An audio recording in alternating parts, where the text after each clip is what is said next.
Myself Vanshika Dheena. Today we are going to start the most important topic of chapter 2. What are final goods and what are intermediate goods? Final goods क्या होते हैं और intermediate goods क्या होते हैं? Keep a star on this topic in your notes. जैसे बचपन में मैम हमें क्या होता था, वेरी इंपॉर्टेंट में क्या होता था, स्टार्स लगवा देती थी. वैसे क्या अपने नोट्स में इस टॉपिक में भी क्या लगा देना, स्टार. क्वेश्चन इससे जरूर आते हैं. ठीक है. फाइनल गुड्स क्या होते हैं हमारे, देखो फाइनल नाम से पता लग रहा है भाई इसका क्या है, एकदम से रेडी टू यूज वाले गुड्स है ये. तो फाइनल गुड्स क्या होते हैं, which are used either for consumption और फॉर इन्वेस्टमेंट. तो ये हमारे क्या होते हैं, फाइनल गुड्स. ऐसे गुड्स या तो वो कंज्यूम करने में हेल्प कर रहे हो या फिर क्या हो, उनकी इन्वेस्टमेंट करने में हेल्प कर रहे हो. तो हमारे वो गुड्स कौन से हो जाते हैं, फाइनल गुड्स. ठीक है. इंटरमीडिएट गुड्स कौन से होते हैं,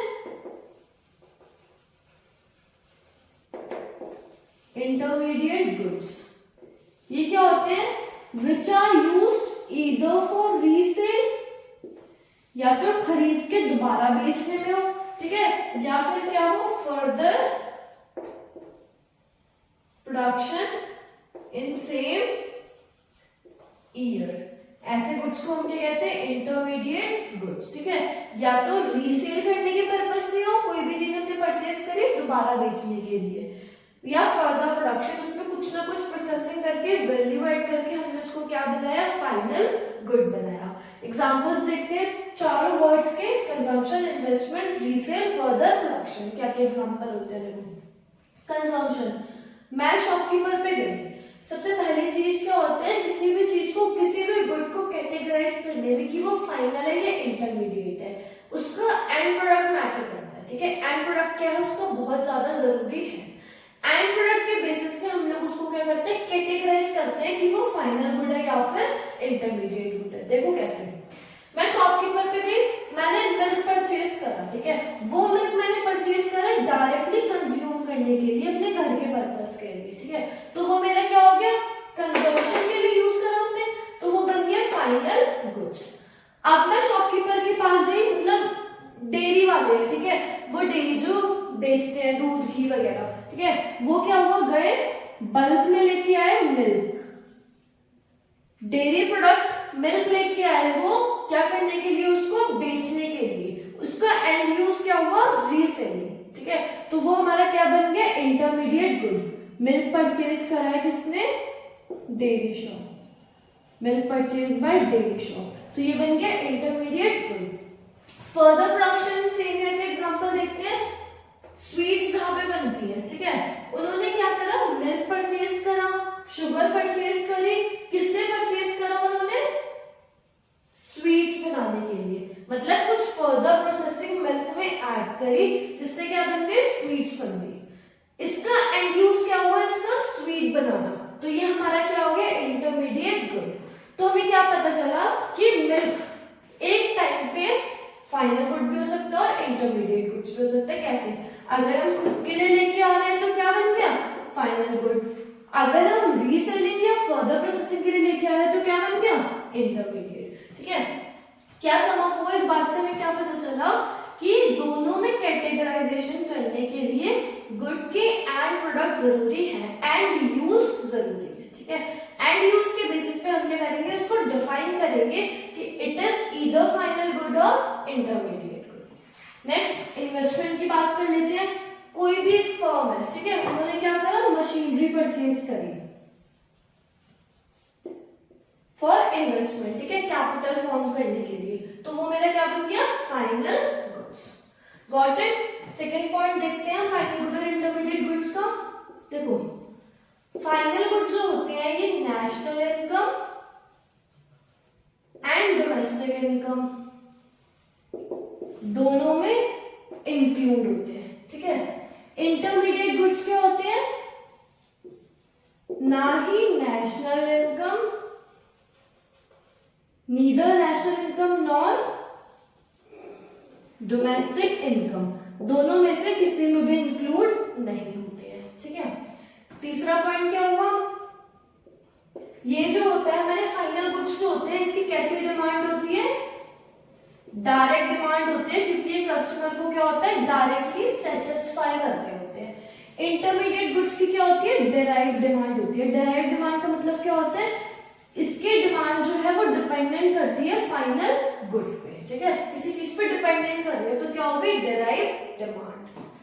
चौथा पॉइंट देखते हैं, फाइनल गुड और इंटरमीडिएट गुड का क्या होता है। देखो, फाइनल गुड जो होता है ऑलरेडी क्या होता है, वो एंड प्रोडक्ट होता है, उसमें कोई भी प्रोसेसिंग करने की नीड नहीं होती।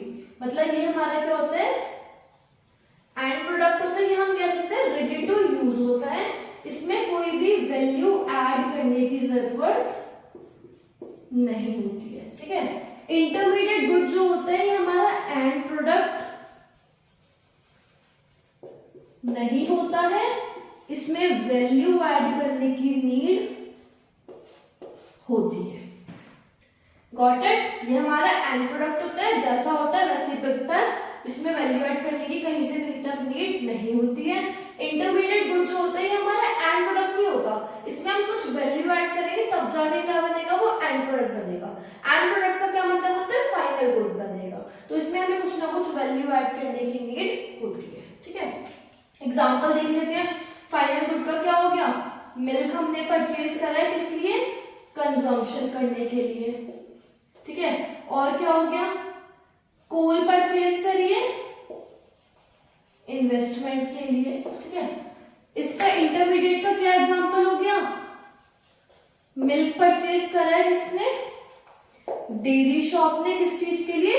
रीसेल करने के लिए।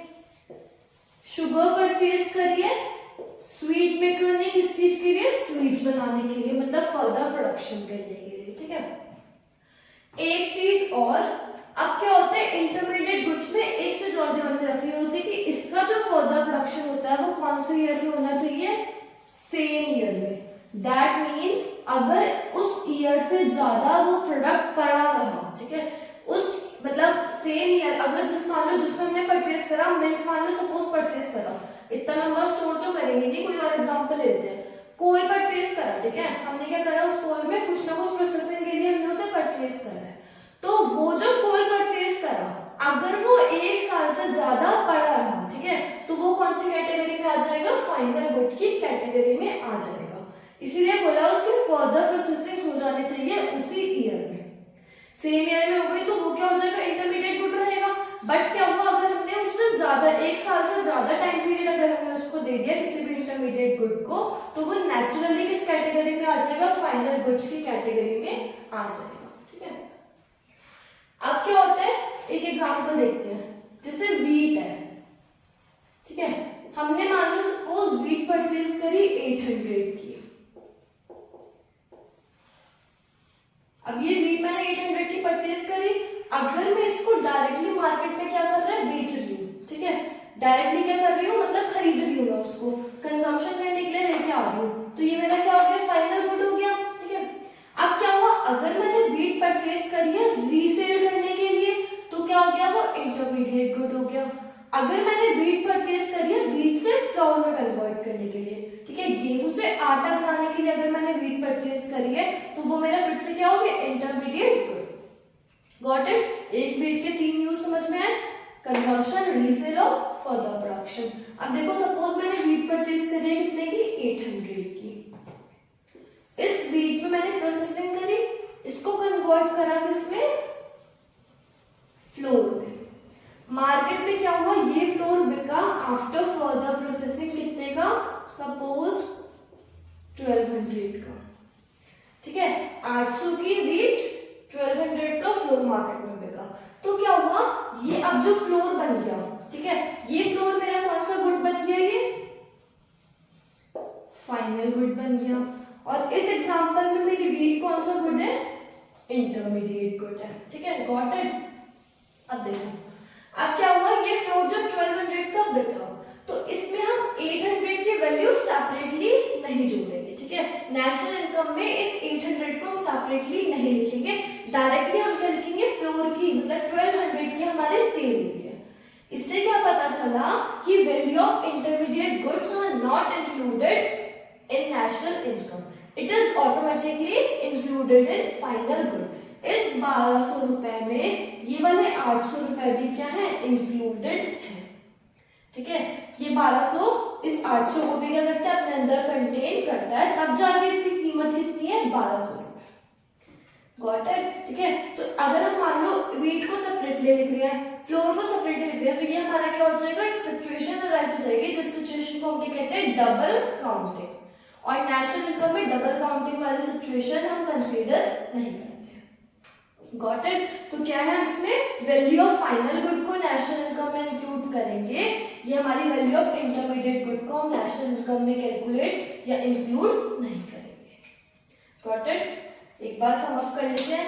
हाँ, एक पॉइंट और, फाइनल गुड जो होता है ये क्या होता है, हमारी इसने प्रोडक्शन बाउंड्री क्रॉस कर दी होती है।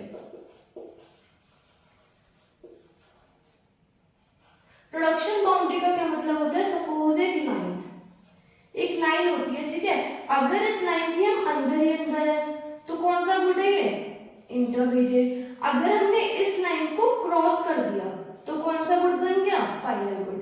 तो फाइनल गुड जो होता है ये क्या होता है, it has cross production boundary, इसने प्रोडक्शन बाउंड्री को क्रॉस कर दिया होता है, ये वाले एरिया में होता है ये। ठीक है, इंटरमीडिएट गुड जो होता है ये स्टिल क्या है, with in production boundary. Got it. ये क्या है, प्रोडक्शन बाउंड्री के अंदर ही अंदर है, लेकिन फाइनल गुड ने प्रोडक्शन बाउंड्री को क्या कर दिया, क्रॉस कर दिया। एक बार सम अप कर लेते हैं फटाफट। फाइनल गुड्स क्या होते हैं, which are used either for consumption और फॉर इन्वेस्टमेंट। ठीक है, कंजम्पशन सपोज मिल्क लेके आई मैं कंज्यूम करने के लिए, वो मेरा क्या हो गया, फाइनल गुड। फर्म ने मशीनरी परचेज करी इन्वेस्टमेंट करने के लिए। इंटरमीडिएट गुड क्या हुआ, which are used either for resale or for further production करने के लिए in the same year। ठीक है, मिल्क परचेज करके आई, डेयरी शॉप ने मिल्क परचेज करी, उसको दोबारा से क्या करने के लिए, रीसेल। तो ऐसे गुड क्या हो गए, इंटरमीडिएट। फिर मिल्क परचेज करा स्वीट पे करने, स्वीट्स बनाने के लिए, उसमें कुछ ना कुछ प्रोसेसिंग करने के लिए, तो वो क्या हो गया हमारा, फर्दर प्रोसेसिंग। ऐसे गुड्स कौन से होते हैं हमारे, इंटरमीडिएट गुड्स। ठीक है, फिर फाइनल गुड्स जो होते हैं हमारे नेशनल इनकम डोमेस्टिक इनकम दोनों में इंक्लूड होते हैं, बट इंटरमीडिएट गुड्स जो होते हैं वो neither included in national income nor included in domestic income. ठीक है, थर्ड पॉइंट, फाइनल गुड के जो होते हैं वो हमारी डायरेक्ट डिमांड होती है, डायरेक्टली कस्टमर को कंज्यूमर को क्या होते हैं, सेटिस्फाई कर रहे होते हैं। इंटरमीडिएट गुड्स पे क्या होती है, डायरेक्ट डिमांड होती है, मतलब डिपेंडेंट होती है ये फाइनल गुड्स पे। इसमें एंड प्रोडक्ट होता है, final good itself is and product, उसमें कोई भी हमें वैल्यू ऐड करने की नीड नहीं है। बट इंटरमीडिएट गुड जो होता है वो क्या होता है, एंड प्रोडक्ट नहीं होता, उसमें कुछ ना कुछ वैल्यू ऐड करने की नीड होती है। ठीक है, फाइनल गुड्स में क्या होता है, प्रोडक्शन बाउंड्री क्रॉस कर दी है, but intermediate goods are within the production boundary. इसका एग्जांपल क्या हो गया, मिल्क हो गया, कंजम्पशन के लिए, कौन इन्वेस्टमेंट पर्पस के लिए हमने यूज करा है। इंटरमीडिएट का क्या हो गया, मिल्क किसी डेयरी शॉप ने लिया है, ठीक है, शुगर किसी स्वीट्स बनाने के लिए हमने परचेज करी है। ठीक है, got it. This is all for today. If you like our video please like share and subscribe. Thank you.